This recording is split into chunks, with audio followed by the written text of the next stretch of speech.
Year 1958. It all started in Denmark, where a pox-like virus was found in monkeys that were kept for research purposes.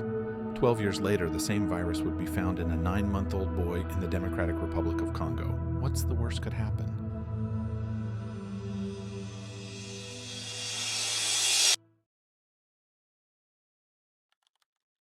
The emergency committee met and advised me that, in its view, the situation constitutes a public health emergency of international concern.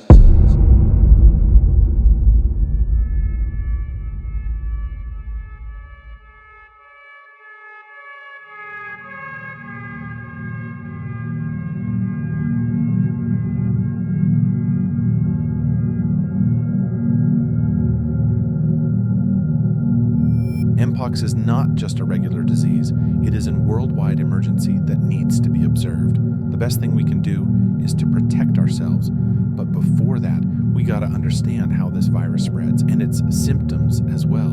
MPOX is divided into two main types, Clade 1 and Clade 2. Clade 1 kills up to 10% of people who get sick, making it quite dangerous. On the other hand, we have Clade 2, which is significantly less lethal compared to Clade 1. The following map shows the affected zones by each type of MPOX. The blue-colored parts represent the areas affected by Clade 1, while the green-colored represent the areas infected with Clade 2.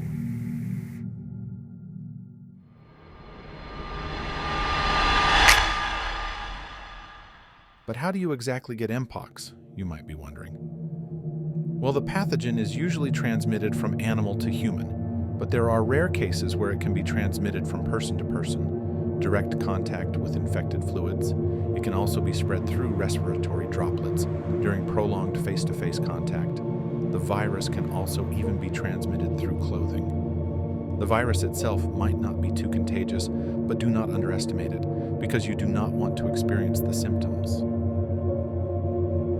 From days 1 to 3, you will experience flu-like symptoms, such as 38.5 Celsius and 101.3 Fahrenheit fever, severe headaches, fatigue, etc. Through days 1 to 5, you will be highly likely to get rashes. These rashes have multiple phases that can last up to 4 weeks, and they will generally be painful. If you don't receive the proper treatment, you might face a terrible fate, in other words, death.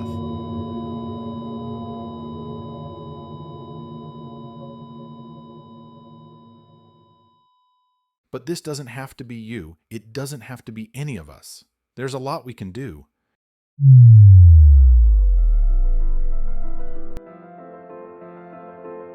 MPOX is preventable. There are many ways you can avoid getting this virus. Number 1, vaccination. There's a vaccine that provides 85% protection, which is called the smallpox vaccine. It was not meant to be used against MPOX, but it works. The two viruses are so closely related that in case you got infected, your antibodies would act immediately, attempting to eliminate the intruder.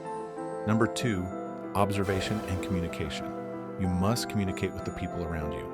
It is also important that you're alert and watch if people present some signs of sickness. If they have rashes, for example, you will want to keep your distance and advise them to seek medical assistance. Number 3, wear protective gear and long clothes. If your community starts presenting MPOX cases, I would recommend you to wear protective gear such as gloves, face masks, and clothes that cover your skin. Also, do not share clothes with an infected person. You will thank me later.